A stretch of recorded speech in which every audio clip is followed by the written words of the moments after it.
Welcome to the new Overlords Podcast, a video game show where I'm joined every week by someone who understands that there's strength in repetition. It's Sema. Hello there, Sema. I don't know about strength, but there's definitely repetition in repetition. There's repetition in repetition. I'd like to repeat. There's repetition in repetition. Yeah. Well, I learned, and we're going to talk about it in the second half of the show, about how you've continued to live the hardcore life. I have. Live, die, repeat, live again. That's right. And it made me think, and I gathered, I constructed a new hypothesis, not really a hypothesis, a new statement, a new thought that what they're doing with WoW Hardcore and how you're playing it is kind of like a rogue-lite. It's you're kind of like living that life. Yeah.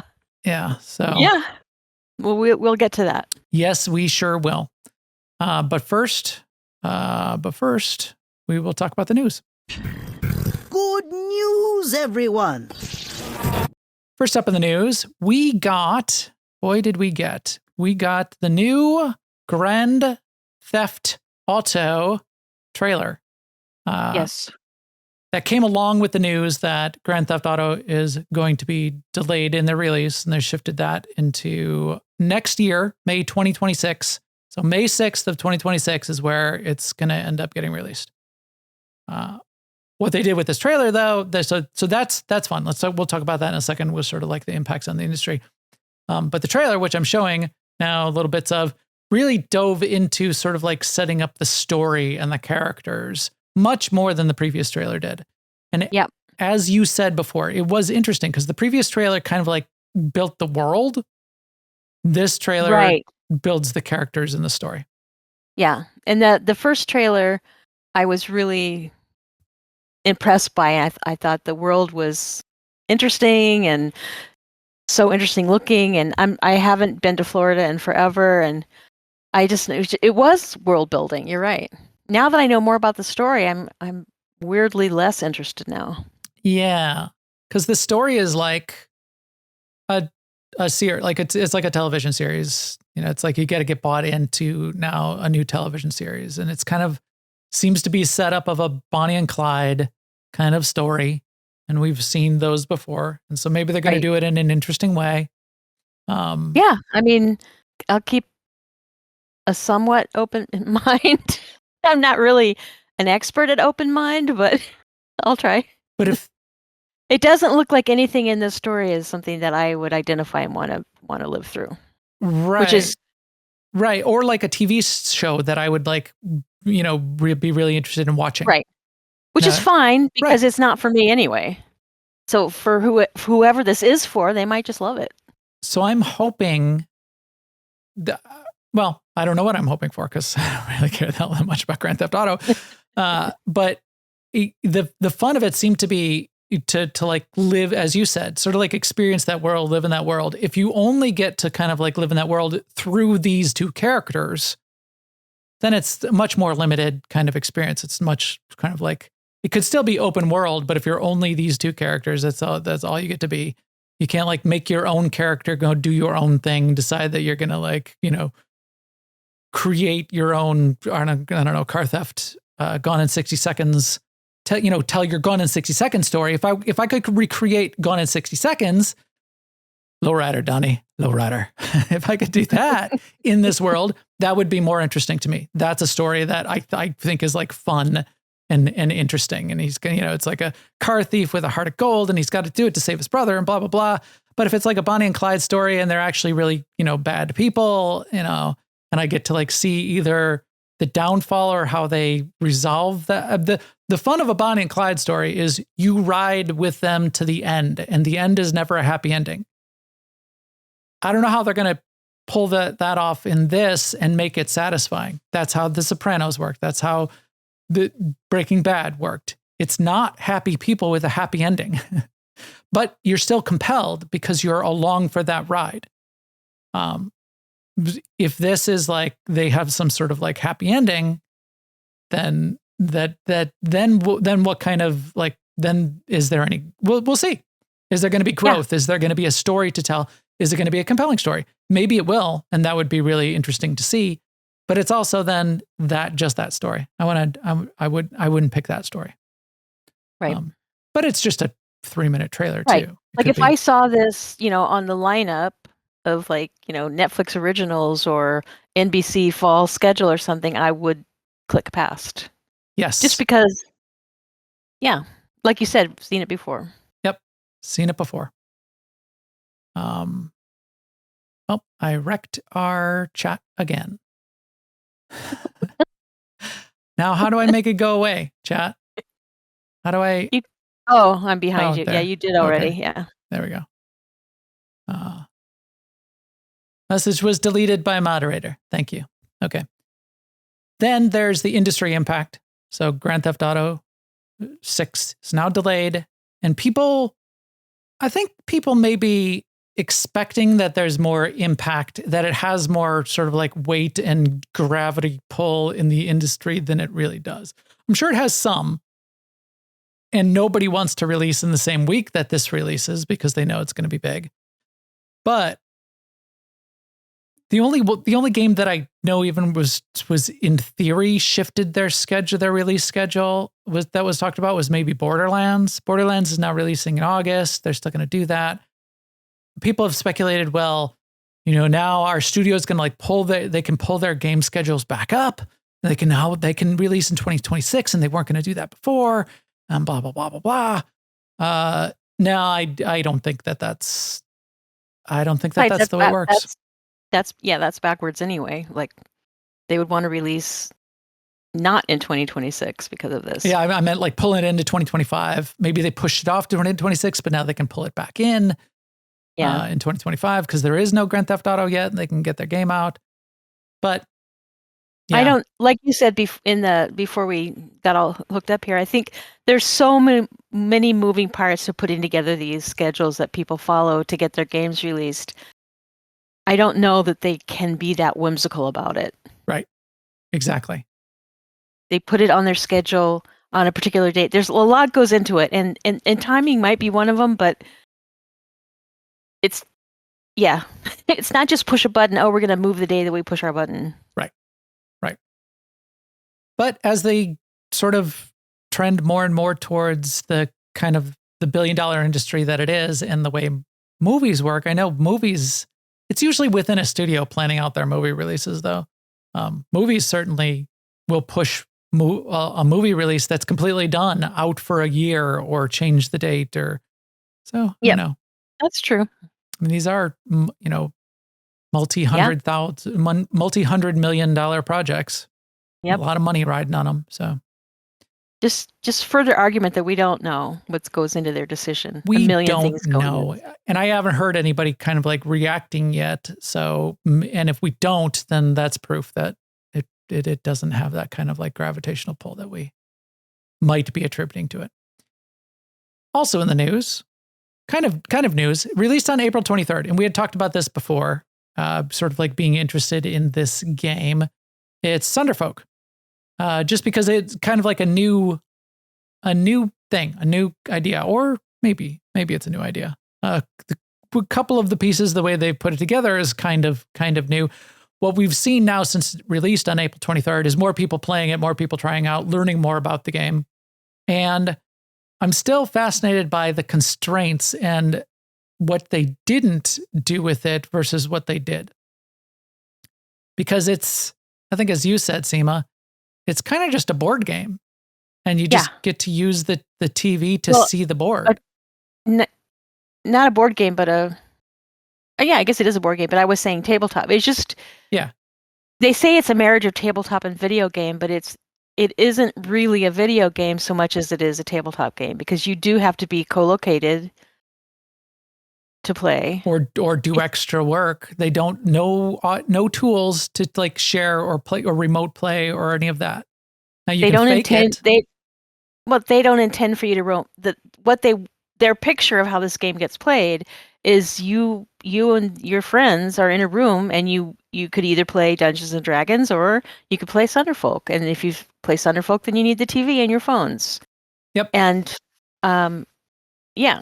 So we've seen this before, other games where they expect two people on a sofa to be playing the game. I think there's a market here, and we've talked before about how it doesn't have to overtake every other market, but I don't know if I feel like it's a small market.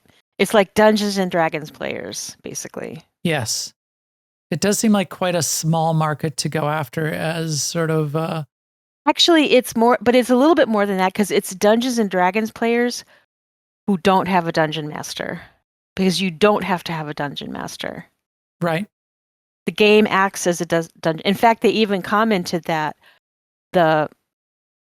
there's a character that is the dungeon master, and there's a voice actor who does the dungeon master, and then the dungeon master does like all the voices for different things and stuff, just like a dungeon master would. So it's not like a bunch of different voice actors necessarily. I mean, I think it's an interesting concept, and I would like to hear from Dungeons and Dragons players whether this is interesting to them. It seems very well thought out. The game characters, the roles. It's supposed to feel good when you take your turn using your phone. It's supposed to be really good connection between the phone as controlling your turn, whatever. Right.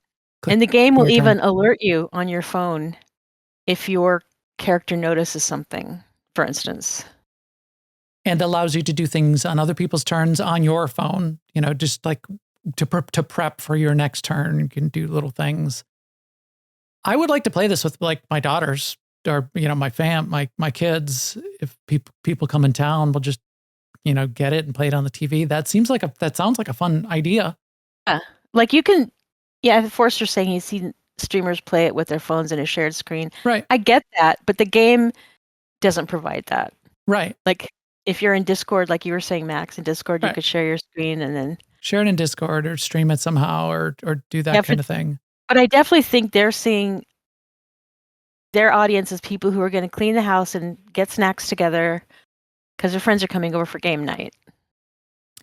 Which is the tabletop game market. It's the board game market in a lot of ways. Which seems to me, because of what they have available to them, that I'm surprised they didn't go further to, bring more of the video game experience into it. How big is the board game industry? Board game industry is $14 billion. How big is the video game industry? $500 billion. 455. So it seems like a much different market. But it's also a much different game and a much different development schedule and everything else if you decide you have to also do the infrastructure for sharing. But it, like that. Yeah, right. But it could at least even have just been like peer-to-peer. They didn't have to necessarily host servers. That kind of thing. All of that is like available in terms of video games. It seems like it would be fun to have a party night. You, me, and Stask. Stask is in the chat, and Forster. The four of us want to play. It would be like a janky setup for us to try to do this. We'd have to like share a screen on Discord, and could be kind of fun. You could just like, here's the code to connect your client to my client, and they would also sell more copies that way. You only need one copy for the whole party playing it, which is cool, but it would be fun. Yeah, well, Stask, you can stop on by, but Sema's far away. She can't stop by. So how do you envision it if they had done it then? If it's not on the internet? Across the internet, but peer-to-peer connection. But what am I looking at if I'm sitting by myself in my house playing Thunderfolk? Am I looking at my computer? Am I looking at my television? Either one, because it could be on consoles just as easily. You still have your phone, but you get to look at a screen to see the whole screen and not have to look at like a Discord share, which is never as good a fidelity and it never fills up the whole screen. It's not a first-class client. Right. Plus, someone else is in charge of that. Right. And the synchronization, you're going to get a round trip of a little bit of a lag. Doing it on a screen share that way, where you would get a much better fidelity. Just little things like that. I don't know. Interesting though. So we'll see. We learned a little bit more.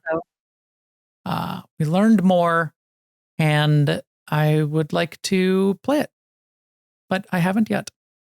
You know what was weird about this video that Game Rant put out though, is it was an edited video of they say we speak with Secret Door devs about how they didn't show the interview. Oops, sorry. They didn't show the interview. They just showed like pictures of them talking, but then the AI voice just rambled on over them saying what they said. It was weird. Yeah. Hey, we had an interview. We're not going to show it to you, but we did have one. We'll show you pictures of them. We'll show the video of them talking, but no sound. Yeah, we'll provide our own sound. Yeah. So this game looks really creative. Yeah, it does. That's the thing. It looks like a fun time. And maybe it's resources too. Maybe that's where they put their money. Wow, they're gonna force unmute every time I hit play. I do not like game. The only thing I like about Game Rant's website is the color scheme. But IGN has just as good a color scheme. Basically, it's dark mode. Why do all the other game news sites not do a dark mode? IGN's so much better because they're not old, Max. IGN does such a good job. I'm a big fan of IGN. Although I do want all movie and TV news off of my game websites, please. I do not get your peanut butter out of my chocolate. Now they're just like full on. It just like it's not even like sci-fi fantasy game kind of like in this kind of genre of games. It's like they just put every movie and TV reviews. They want to be like IMDb also on all of them. All of them are doing it. Obviously, they're getting clicks and they need to do it. But okay, let's move on. More ranting from me. Yes, let's. In the coming soon list, we do have coming soon as of tomorrow, from the sound of my voice, SWTOR 7.7 live stream. We will get to hear about what's going to be going on for Star Wars The Old Republic for their summer-ish release. So they do 4 releases a year, 2 major, 2 minor. So it's going to be the next one that's coming up. It's going to be kind of like a summer release. Then there'll be a fall release. And then the winter release will be kind of a little bit bigger one as well, in theory. However, we did get news this week that the voice actor strike continues.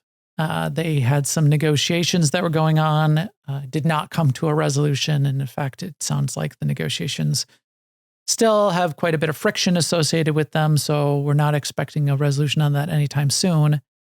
And thinking about it more, and I know I've sort of said before, why don't they just cut their own deal? Why doesn't Broadsword cut their own deal? Well, EA is the publisher. EA is smack dab in the center of the negotiations and part of the whole discussion with SAG-AFTRA.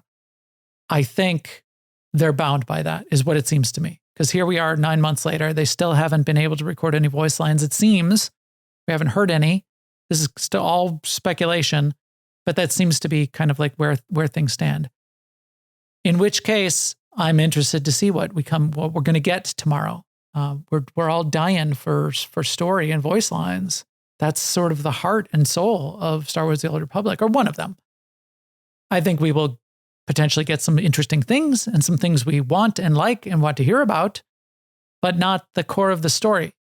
And I'm ready to be done with the story because I want the next story. And this story has just sort of lingered now for 9 months and not really gone anywhere. So what Blizzard did with the latest big content patch in WoW is they released it, but without some of the voice actors. So some characters were not voiced at all then. So I do not know what that means. Does that mean they were crossing the picket line? And some voice actors were? I don't know. But that has been what some studios have done, is they've just released stuff without voice acting. So I don't know. We'll see. Yeah. Right. So we shall see tomorrow. We'll keep an eye out for that, and we'll talk about it more next week for sure. Something else we will talk about next week, because it's happening on Friday. We're getting a beta weekend for Dune Awakening, the survival game that is coming out that I am quite excited about. I'm happy for you guys because I've heard that it's very, very good and very satisfying. So I hope that comes true for you. Yes. If you watch any of like the streamers, the biggest thing that sort of gets criticized is the combat doesn't connect as much. It's not as visceral. And I don't care about that as much in my games. I can put up with janky combat as long as it's not like, like bad, like making me die because it's really laggy or something. That's not as much of a deal breaker to me. The things that would be a deal breaker, but won't come for a while, they won't come for me for a while, is the end game. If the end game is locked behind forced PvP, even this whole idea of it's this giant area and there's so much space that you can really, you can like skirt the edges, you can avoid PvP. I still don't like that. You're still avoiding PvP is still PvP, because now you have to like keep an eye out for other players. You have to be on alert. Don't get up and get a soda because you'll come back and be dead because you weren't like keeping your eyes peeled, looking all around 100% of the time. It's a different game. Well, yeah. And I have heard that it has jankiness. Like, I know you do, but I don't know if other people watch Force Gaming on YouTube. He's a really good resource for game reporting. His comment about it, because he's played a lot of this game and he really liked it, but he said it's janky just like all survival games. Yes. Which I hadn't really put that together, but it is a feature. Like I know Ark is janky. Yeah, definitely. And but see, that's the kind of jank that I don't mind. Yeah, no, I get that. Yeah. I totally get that. Like I don't even notice the jankiness in the games I play now because I just walk around it. I already know. Right. The combat's too floaty. The melee combat doesn't feel like it has enough impact when I swing the weapon. It's like, I don't care. And you can play this game with your friends. And he was saying like there was one night when they were playing together and his character was invisible to everybody for like 45 minutes. Yeah, like that kind of jankiness. Yeah, but buggy stuff I would expect. Be prepared. Be prepared. But it's supposed to be a really nicely realized world and fun and something going on all the time. Like you said, you can't stand there and go get a glass of water. In a lot of the areas. In some of the areas you definitely can. So it's divided up into like not in the desert. Yeah, but sand not where in the might deep get desert. you. Yeah, definitely not on the open sands. Even in the PvE open sands like Haga Basin. That's where the sandworms are. Yeah. But like if you're in your house in the in like the rock areas on Haga Basin, it's not raidable. You're not going to, the sandworms aren't going to come crush your house. You can like hang out in there all you want and have a good time. You can go get a soda. I'm all about the soda. So yes, I'm quite excited, quite happy to see it. I'll stop talking about it because hopefully we'll have fun things to talk about next weekend. I keep watching more and more videos, and because it's just the kind of game I love to play, I'm even getting like the dopamine hits from watching the videos and them talking about, well, if you go to this, you go to this cave and you clear these guys out, then there's this chest and you'll get I think they call them authorizations. It's like the blueprints, but it's like an imperial authorization, like you're authorized to use this piece of equipment. And I'm like, oh, I got to get that. Oh, that, ooh. Just like getting that feel every time I see those things. And I watched this other video today by Damone Kim, I think is his name. I like a couple of his videos. I think he's off base and where he's going with it, but he's like, here's how you're going to control the market on water. If you do these things and set these things up, so you've like got like, you can like put all you'll have like an order of magnitude more water coming in from production that you can put on the market, and you'll build your empire, fund your game, which that never works because everyone else can also do that. And even if you can make a fair amount of money early, especially if it's an automated thing like that, the price is going to go to zero. It's going to be worthless Right. before too long, because everybody's going to put the 20 moisture evaporators on their on their thing. Everybody's going to end up catching up. But I like that idea. I like that concept. Yeah. I like that moving and shaking. The fact that there is an economy, and the economy in auction house is shared amongst all of the servers as well. So it's kind of like a big market that you can participate in. Anyway. I like it when they do that. Yes. It makes it a little bit more dynamic. You're not like stuck in a hole, especially if you get into a situation where your server starts to die a little bit, so, people started there and like maybe a big guild moves away, and you trading with 3 other people doesn't really do much. So that's that. On May 15th, so that is coming up in a week, is Doom the Dark Ages. That is going to be a fun thing to see, and I'm definitely going to try it because it'll be on Game Pass. It's, Yeah, me too. I think it's going to be fun to see the opening, see the intro, get that taste of that story as we talked about last week. I'm excited to get that taste. Do I care about, testing out every weapon and shooting every demon? I don't care about that much, but it looks really clean and slick for that kind of game, which would be fun. And then how about this next one, Sema? We're fans of these guys. Tell me about this game. Oh, Nice Day for Fishing. It's coming out at the end of this month, May 29th. So Viva La Dirt League is a YouTube channel. They're kind of like an Australian comedy troupe is what I would call them at this point. They've elevated their game where they started making just like funny spoof videos where they kind of like live act out video game memes. It's like, how you go into town and there's always that one guard who does that weird thing. Well, they make a YouTube video where they sort of like act that out. But they're really good at what they do. They're really clever. They have good writing. But yeah, they made this game.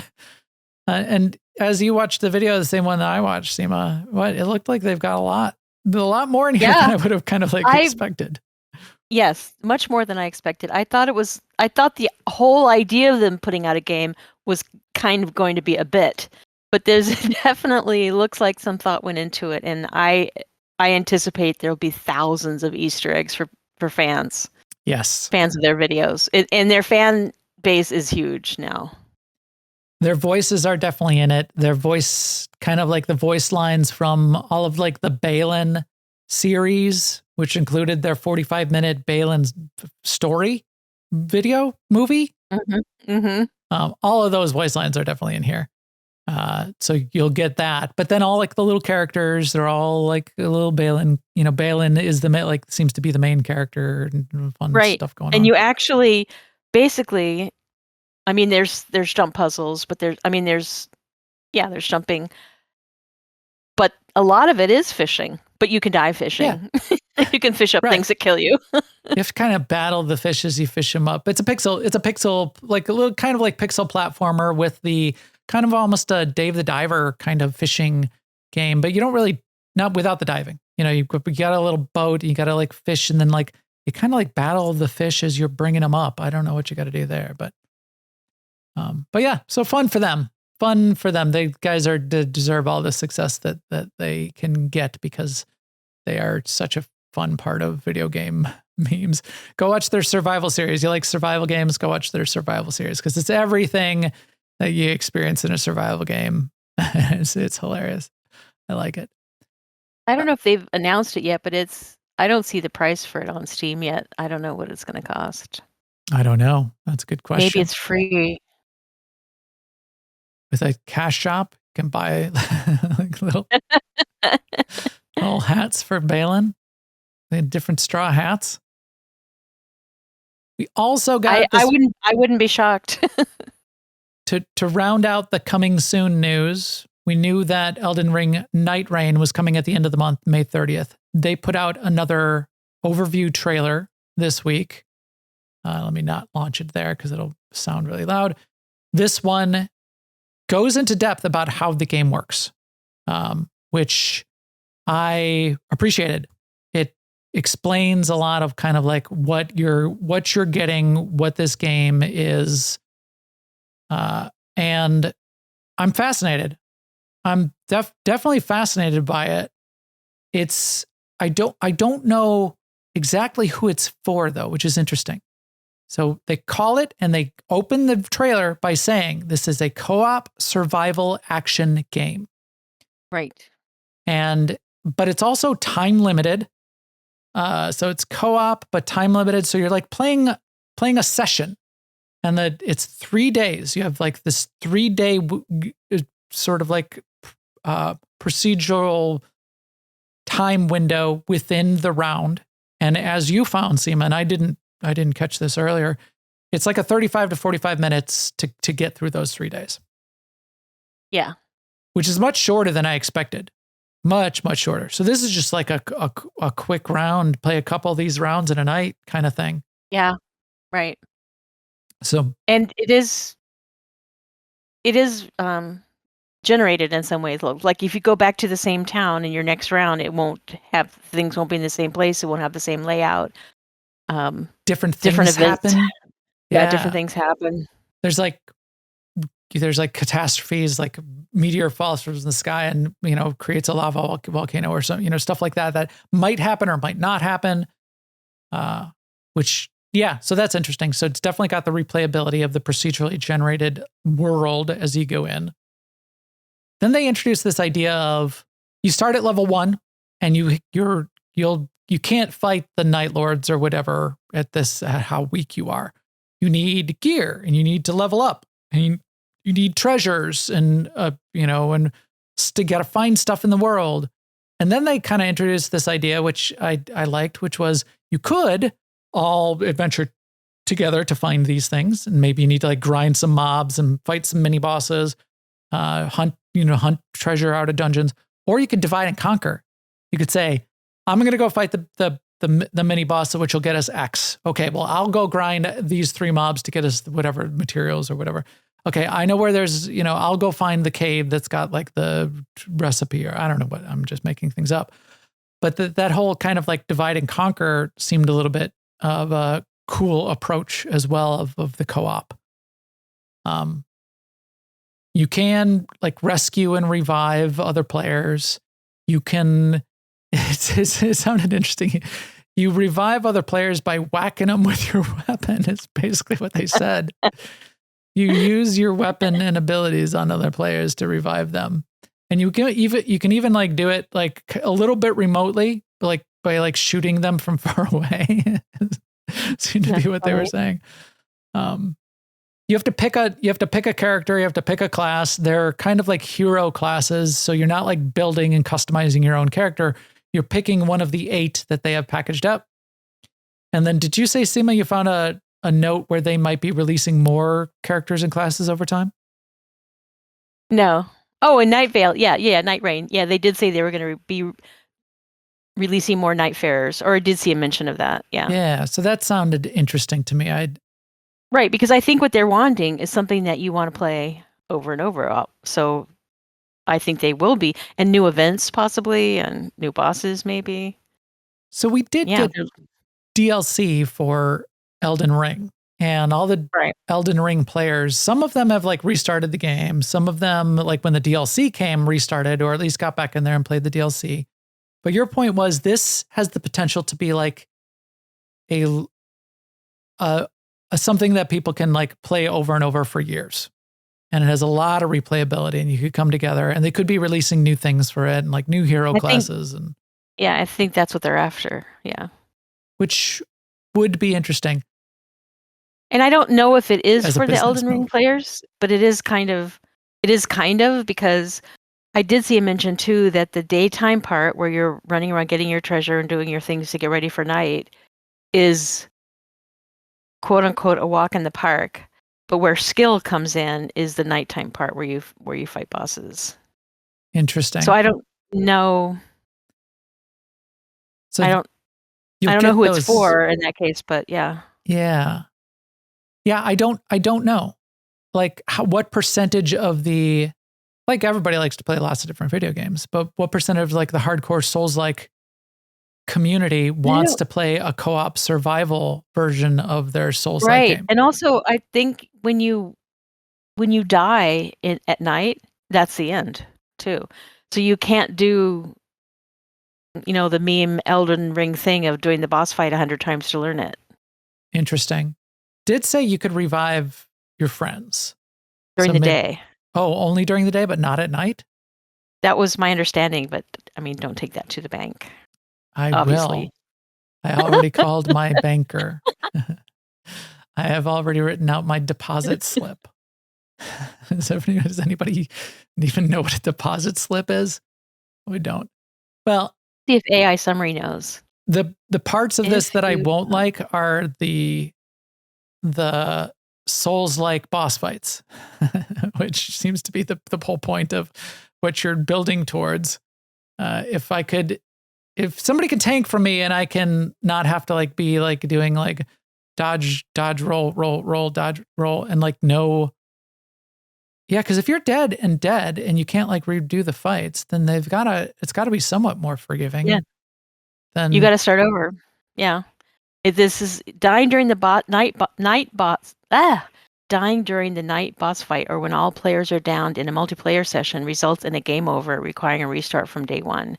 During the day cycle, dying causes a loss of one level and respawns you at the nearby site of grace. Okay. But they did have in there that when all players die. So if you are doing co-op, you should stick together at night so that you can res each other if somebody goes down. Oh yeah, you definitely at night you're going to be together. Yeah. You wouldn't divide and conquer at night. But if you're right, if you do get downed, somebody can come res you. It's not like if you're down, you're out. The other two people have to sort of like move on or persist on their own. That's a good question. Maybe they can res you in combat. Yeah, that's what it sounded like from your reading there. Yeah. So cool. If I don't have to be good to do the boss fights, I would give this a shot. Especially, you get a couple people in there and like doing like the whole grinding and building, and that's the part that I'm really gonna have the most fun with. It's like almost I don't care about the boss fight at the end.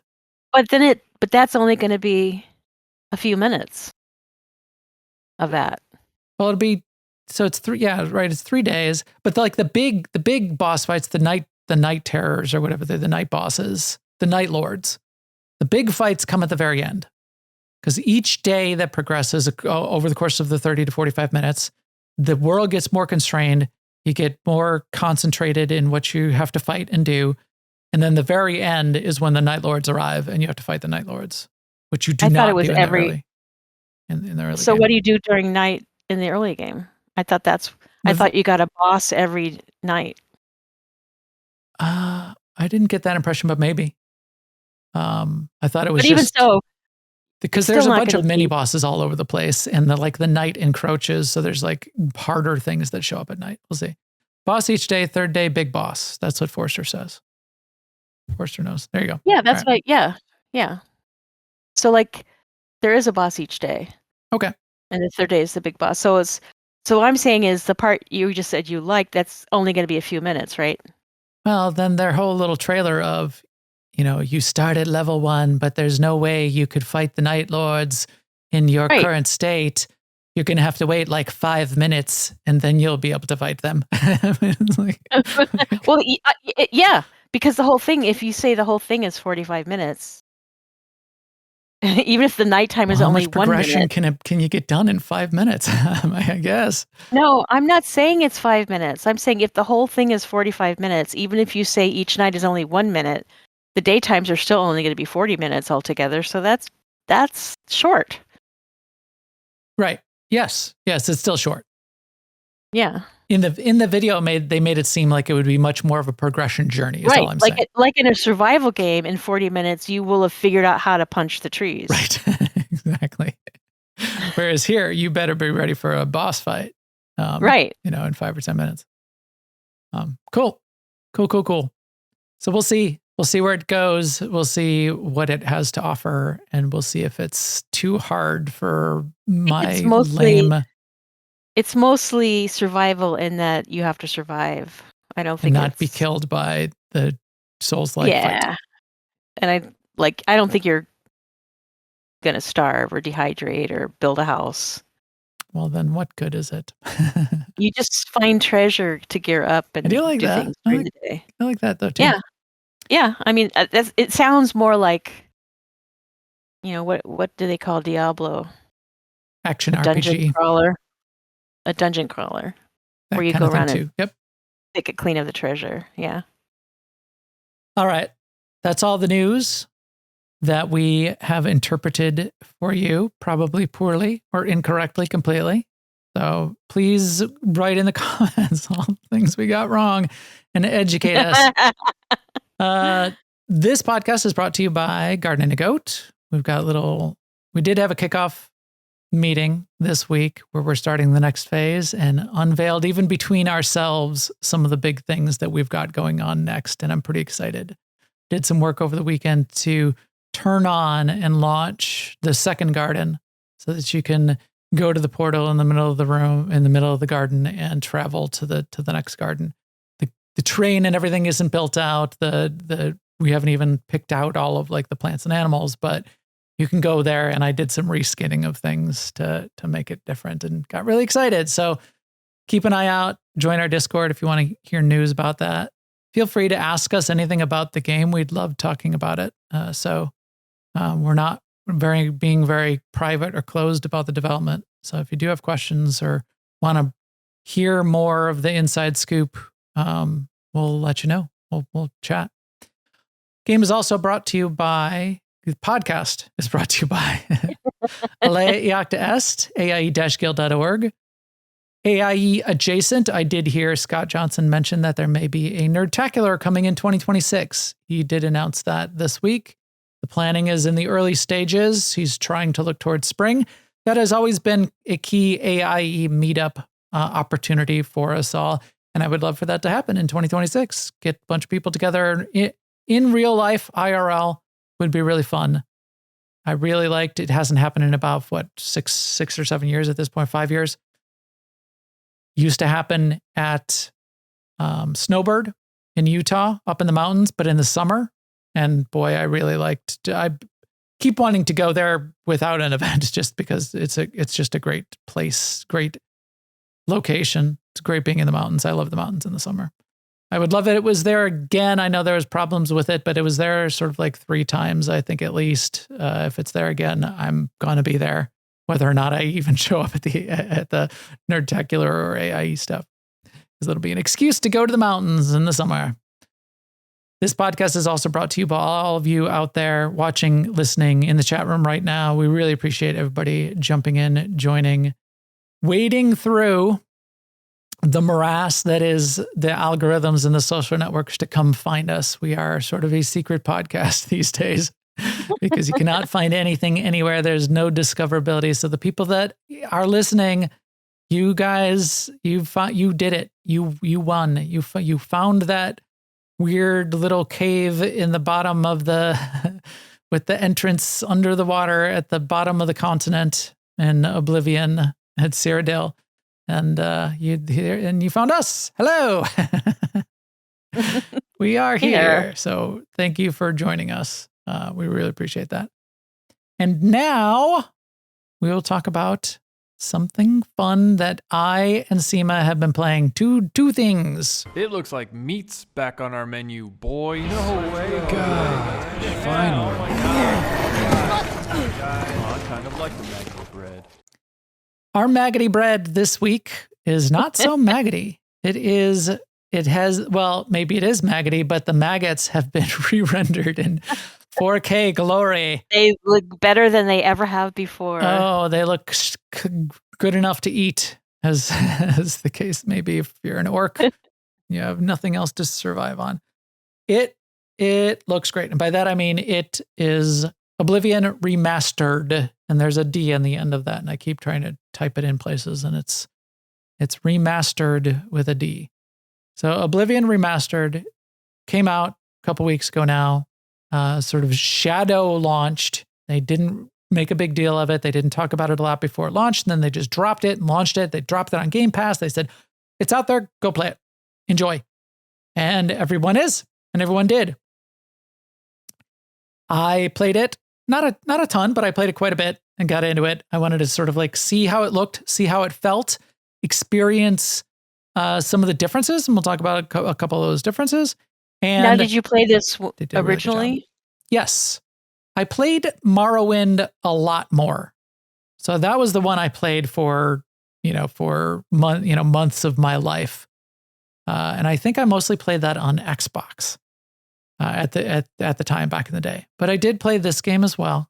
I think I'm confusing a lot of like my experience with more of the Morrowind experience. But that was the one that I played the most. But they all kind of have similarities, and you can sort of get that feel. They blend together in your mind, even if you played them all extensively. I played tons and tons of Elden Ring, or not Elden Ring, Elder Scrolls. Yeah, Elden right. Scrolls Online quite a bit, and I played tons of Skyrim. But it definitely is a remaster and not a remake. And we can talk about sort of like what the differences between those might be, because the line's kind of blurry. I appreciate, and I think it was a really good idea to do a remaster, because, and I thought about this.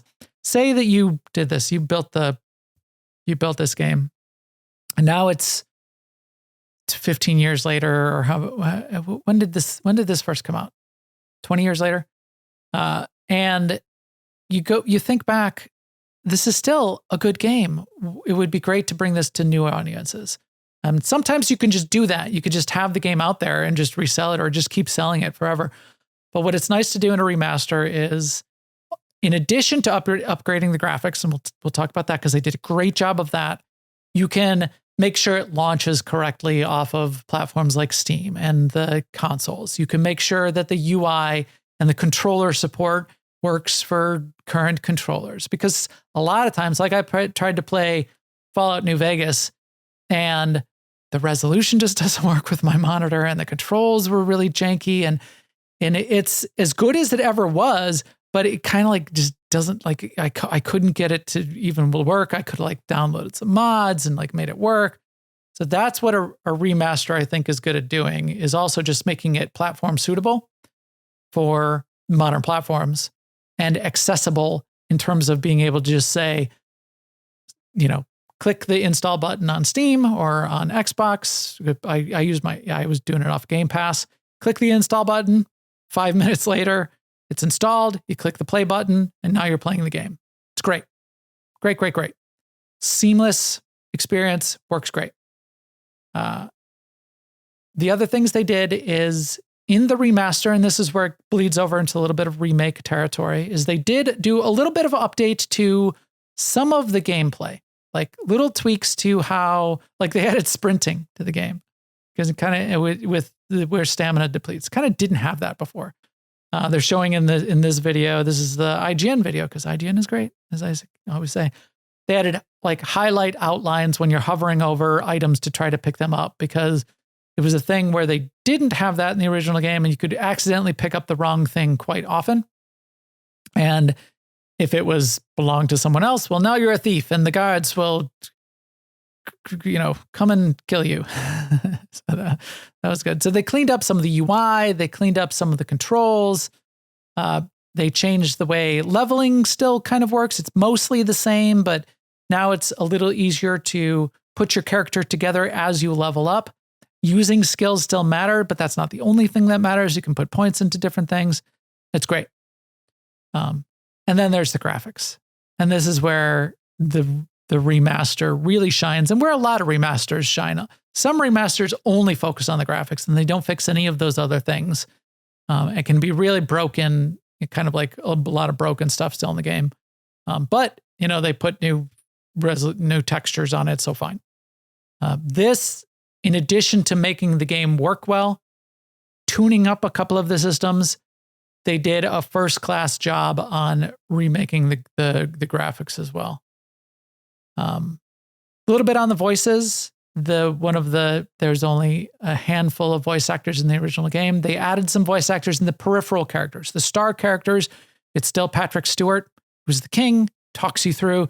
This is the last day of my life. I am going to die soon. Your face, I remember your face from my dreams. And did you know that I'm going to die? And oh, going to die any minute now. Oh, here I am. I am dead. So it's all still there. But some of the peripheral characters, the guards, their voices, they've added a couple more voice lines. They've added a couple more voice actors. So that is fun to experience as well. But there's plenty of like the jankiness that was always in there too. I came across two monks like talking in an abbey, and they're like chatting, and it was really awkward. You know, they're throwing out these voice lines, and you're supposed to listen to like get clues. One would say like, "How are you doing?" And the other one would say, "Oh, I'm doing poorly." And then the other one would say, "Oh my gosh, did you hear that the abbey caught on fire?" And the other one would say, "I heard that the blah, blah, blah happened." And then the first one says, "Bye-bye," and turns and walks away. So you get what was supposed to be for, and it was supposed to be like emergent gameplay and dialogue between these two NPCs. But it's just as awkward as it was in some of those cases, which is fine. Yeah. And I liked it. But yeah, it was great. It's modernized. It's a good way to bring the original game to a new audience. And that's really what you're doing with the remaster, is you're bringing the original game to a new audience in a way that they can load it and play it and experience it, and it works. So I think they did a great job with it. As opposed to a remake. Now, a remake, it is where you take like the original story and maybe the basis and the original mechanics of the game, but you make a new game, and maybe you change parts of the story. You updated it to like a little bit more modern story, or change parts of the writing that you didn't like originally. Maybe you change the combat and you go from like turn-based combat to action combat, or those kinds of things. Final Fantasy, their remakes that they've been producing, their three most recent remakes have definitely been remakes, and they've done really, really well, really good job in changing the game, almost speaking to like in lore reasons that the game changed, because they even like changed some of the story bits a little bit, but in ways that the players really enjoy and like and wanted to experience. So you weren't playing the original game; you were kind of like playing a new game that was reminiscent of the original. Where in this, you're definitely playing the original game, which is what a lot of people want too. So you had a theory, you had a comment, Sema, where you said that from your viewpoint, what they've done with like classic servers and classic hardcore and cataclassic is remakes and remasters of WoW. And they're sort of like keep doing more and more of those. So where would you say that those sort of like fall on the spectrum of remake versus remaster? And is that getting what you would want and have enough of these kind of like additions and updates to make it a full-fledged remaster or remake? Or is there more that you would sort of want or expect them to do? Where do you kind of fall on that? I think for me, a remake has to have something different, even maybe a different story. Yeah. Maybe add characters, maybe go back in time. I mean, right. Yeah. Which they're definitely not doing in WoW. So you would say that that's a remaster? I would say it's a remaster.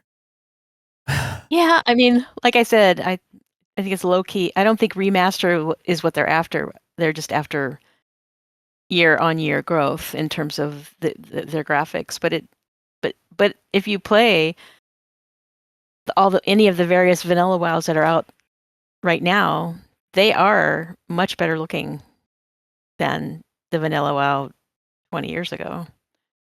So even the aspect ratio is yeah, updated. And it works on and all like you screen were saying, sizes. it works on all screen sizes, and and it's got like waving grass and Yeah. it's It's way different. it's a full remaster. I They have agree with that. updated character. Yeah.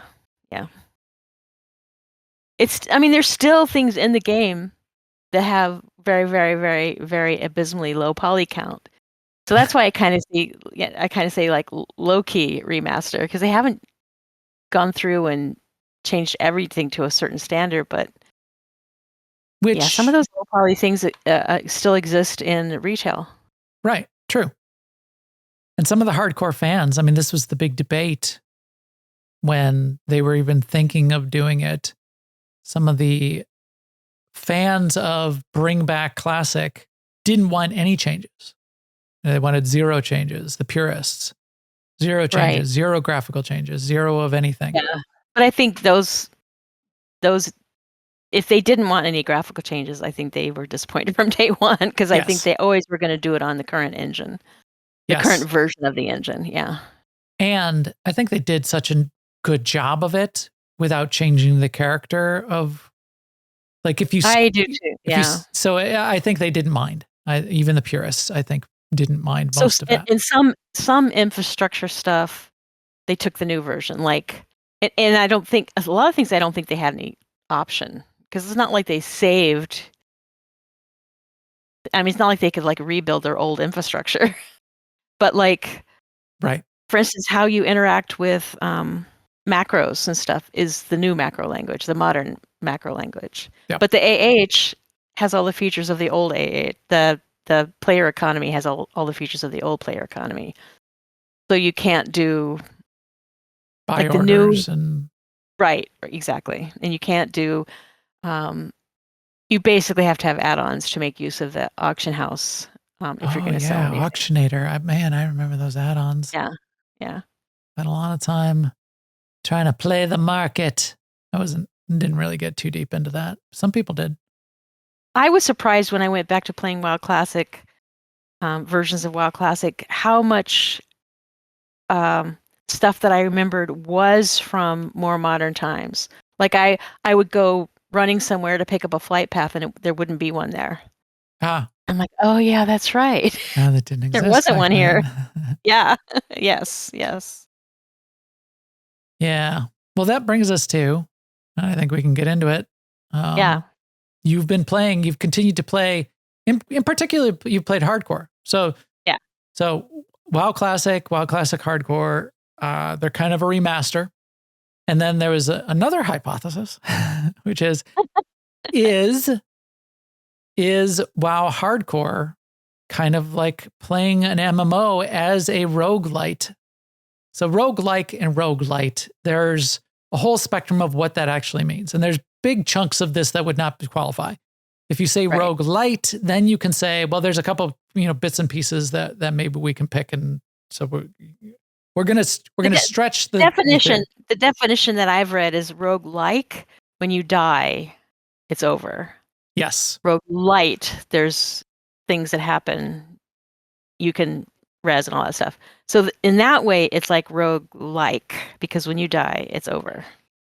Yes, but then there's I forgot what they called it. I did some research into this. There's like it's called like the Berlin, the Berlin evaluation system. And there's like a point spread. They're supposed to be procedurally generated also. That's the original Rogue game. And there's nothing procedurally generated about that. So there's like other parts of it that are not Rogue, but the death is death. So, and then the fact that I heard that you were continuing to play hardcore, and you had already gone through like how many lives are you up to now? The fourth life? You're on your fourth? Yeah, fourth. Yeah, something like that. And the thing is, when you die, everything in your bank, everything in the mail, if you had any auctions, it's all gone. Yeah. See? So this, I'll just add right here too. You do have the opportunity to do a free character transfer that character off to a non-hardcore server. Right. But what I was doing was I was playing the same character over and over again a mage, right? So like I don't need a million mages on Dream Scythe, which is the other server. So I stopped transferring them over. So to sort of cushion the blow, I started doing lots of little things. Like I created an alt and I ran that alt to a capital city. And now whenever I get any amount of like if I get over 1 gold on my character, I send it to that alt. Yeah. And I log out my character and I log in the alt and I accept the mail. Right. Because the mail will And then disappear too, right? Won't it? Yeah. Although I think if you sent mail, I don't think that disappears, but I don't want to test it. Right. Because it's gold. Yeah. And like the second or third character that died is when I had started using the AH, and then I noticed because there's nothing, you don't have anything to sell when you're like low levels because it's nothing that anybody wants to buy. But that's when I noticed, that you lose your auction house sales as well. So I started doing those on the alt as well. Interesting. And now when I collect things, I go, oh, well, I know if next time I die, I'm going to need boar's ribs and spider ichor if I want to do this one quest in Loch Modan on the next character. So I started kind of hoarding those things too. I'm trying to back off from that because then you can just hoard everything. Right. But yeah, I'm starting to get to a point on this character, and I feel like I shouldn't even say it because it's like I'm like jinxing myself, that I'm starting to make things with alchemy that actually I can sell. And so like getting that mount at level 40 is starting to feel like it might be doable. So what was the highest level you got to of your first 3? 22. Okay. And right now this character that I have right now is 24. Interesting. So I'm living on borrowed time. Now, do you feel like, so part of the idea of the roguelike is you do get you get to like bring your memory of the game, Yes. you get good, you get to bring your skill from life to life. Do you feel like that's happening? You're like, you like learn from each absolutely. death? Absolutely, because the character that I had that was 22 that died, I was completely blindsided by what happened. And now I know what to do in that situation. Okay. And the situation was I was fighting a mob. They got to a certain part in low health and they ran off and they aggroed another mob. So that's not what surprised me. What surprised me was that they only had to hit me twice to kill me. And even the one that had run away turned around and lobbed a fireball at me. And I thought I had another like 10 or 15 seconds to like run and take a healing potion and all that stuff. But no, I was just like, boom. So now I know that casters are really, really dangerous. And to treat them in a certain way. Like if that happened to me right now, as soon as that second caster was aggroed, I would turn around and run. Yeah. What I did the other time was I kept moving toward them because the first one was so close to dead. I just needed to hit him one more time. Yeah. And then you could go 1v1 against the second one.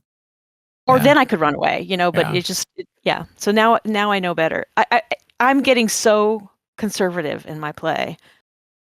It's like someone will say, "Oh, I'm going to go do such and such." And I'm like, "Why?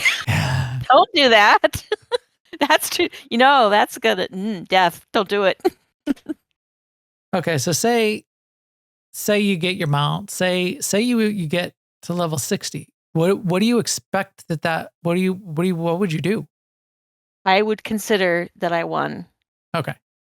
You would just like stop, hole up in a capital city. You're not going to like jump into Scholomance or. Heck no. Yeah.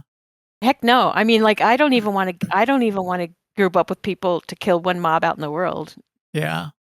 I mean, I know. So you don't group up at all? Not even like with the AI people? I don't know. There's not a lot of people playing. So but if we did plan a night where we were going to go and do one of the early dungeons together, I for sure would join in on that. Especially since I'm not a healer. Happens. If your friends could jump off a cliff, would you jump off a cliff? Sema says yes. if my friends were doing it. Otherwise, I'm not even like, if there's a cliff in the zone, I'm not going in that zone. So there's also a metagame in this for me too. Like in hardcore, you get death messages from everyone that died, Mm-hmm. and each one is like a little story to me, because like if you see like so and so level 14 rogue died to Defias Pillager in Westfall, you just think, oh my god, that almost happened to me too. Those Defias Pillagers, Yeah. because they have those fireballs. They're rough. Stay away from them. But then you hear someone like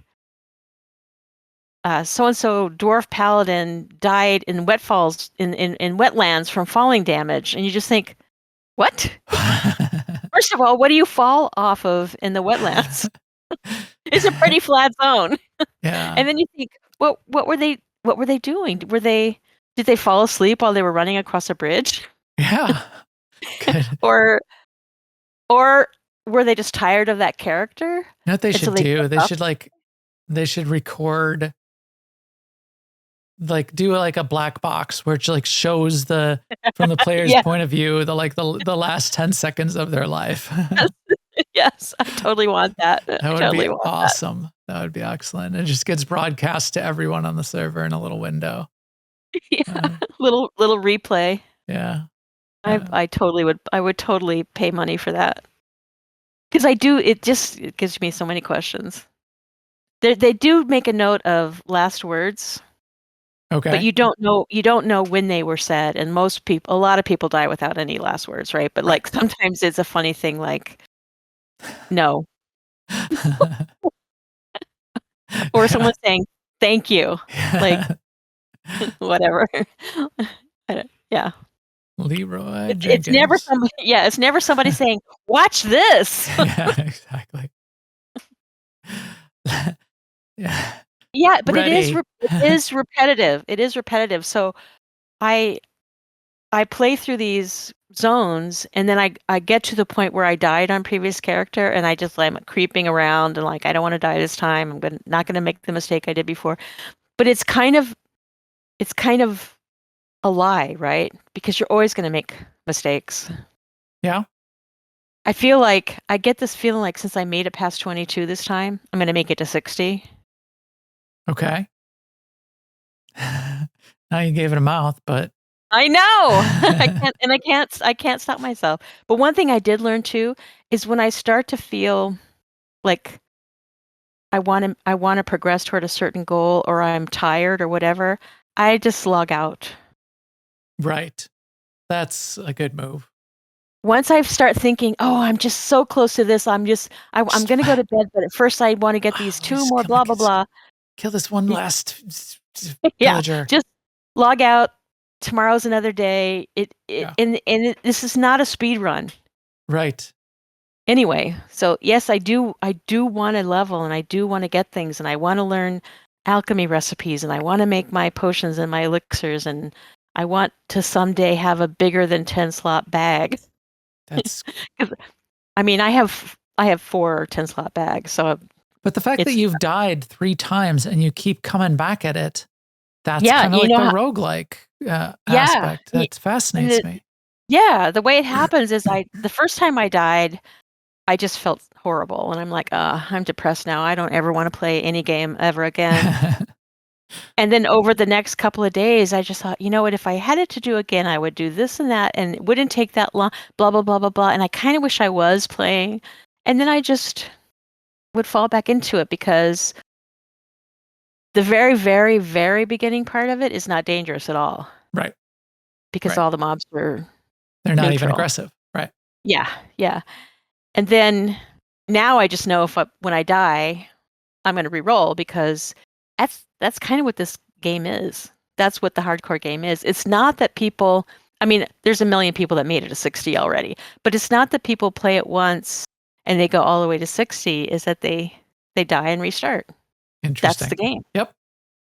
And that being the game, the die and restart, that's something I didn't understand. So that is cool. Yeah, I didn't either. It's taken me a while. And I do get death messages, from people that have died at level 60 in Scholomance or Strathholm. I Right. feel like, though, as my mage characters, I get a little bit higher and higher level, I get more and more tools. And I do think, see, this is a dangerous thought, but I do think it's going to be easier to survive. If you continue to play as conservatively, the challenge would be, now I've got these tools I can right. be more reckless. Right. Like if I go back to that point where I died when I was 22, first of all, I know how to play it now, but also I have a fire ward that I can put up. So the first couple of fireballs won't even do any damage to me. Yeah. Oh, which you I should go. did You not should have go. before. You should go there right now. Just pull the whole zone. I'm sure you. I might. I'm going to because those mobs are appropriate low level to me now because they're like level 21, 22, and I'm level 24. Yeah. So I will go. All right. And I'm going to kill all of them too. Yeah. I'm going to kill them all, and then I'm going to kill them all again. Gonna wait for them to. You're gonna spawn camp them, and yes, I am. I'm going to spawn camp them. Because that's what. They However, get. if I aggro 2 of them, I'm going to turn around and run. Yeah. Because it doesn't matter if it would have worked. Okay. To stay and fight them both. Last question from Forster. Do you ever do something dangerous? Oh my gosh! For the high, for the buzz. Yes. Like I killed a level 26 rare that spawned today, and I'm like, this is a bad idea because there were mobs all over the place, and it was a warlock mob, and so he had a blueberry, and I knew I could kill the level 26 dude, and I could immobilize the blueberry for a short amount of time, 30 seconds. So I was doing that, but then that blueberry had so much health and was hitting me so hard and was giving me so much pushback on my spells. I'm like, I killed the rare already and the blueberry is going to kill me? That was bad. Yes, that was very bad. Did you win? And then But you lived, right? I did win. And I got some useless treasure. See, but I do have a quest right now. Do you remember in Westfall these elementals that kind of roam around in Westfall? They're like air elementals. So yeah. But what very I rare. forgot, there's them, right? about 5 of them. They're not as rare as I would like them to be, because in vanilla, which this is, they're elites, which they aren't in subsequent. Yeah, so. When you run into them. So now I have a quest to go and kill one of those. And I was in Westfall the other day, or earlier today, at some time.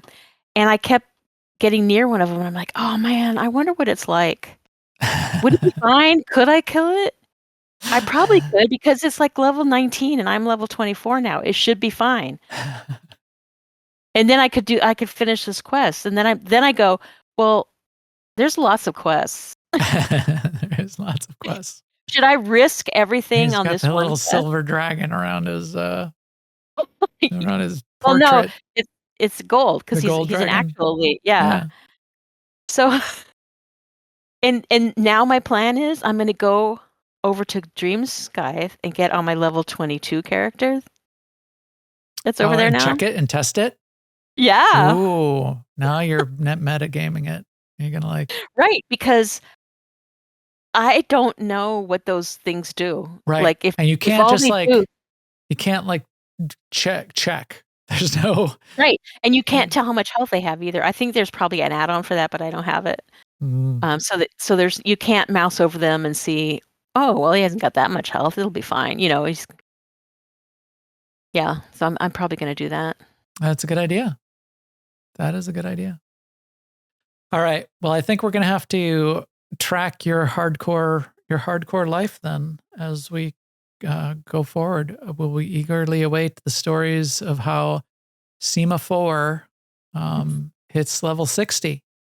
So, yes. if the mobs were like your level or one level higher than you, you'd be getting a ton more experience, Sema. At the time I made this character, or shortly after, I made another mage, and they're both in the guild now. So now I have a backup mage that's ready. When this one dies, you're going to be making them in 6-packs pretty soon. That's a good plan. So you're already prepared. You're living the way of the samurai. You've contemplating your death from moment to moment. And it's not if, but when and how glorious the death will be. Yeah, Bolt Fizzle. My backup mage is named Hapless. Hapless. A hapless wizard. All right. Yep. Well, that's fascinating. We're gonna have to find out more. Because I don't know if I don't know if I would put up with it. If I would just I don't rage know. I don't know if any regular. I don't understand why I like it, and But people apparently do. I'm not the only one. But quit. Right. I don't. Yeah. Exactly. Like I've always said, I don't really understand what makes something fun for anybody, but not for me. Not even for me. Right. So. Right. All right. Well, that is it for today. All the feed and subscribe links for our show are on newoverlords.com, and our video is always on YouTube/newoverlords. Please come chat with us in our Discord at newoverlords.com/Discord. And you can also follow on all the social networks while they exist, and we'll keep you up to date there too. And with that, we will talk to you soon. Later, everyone.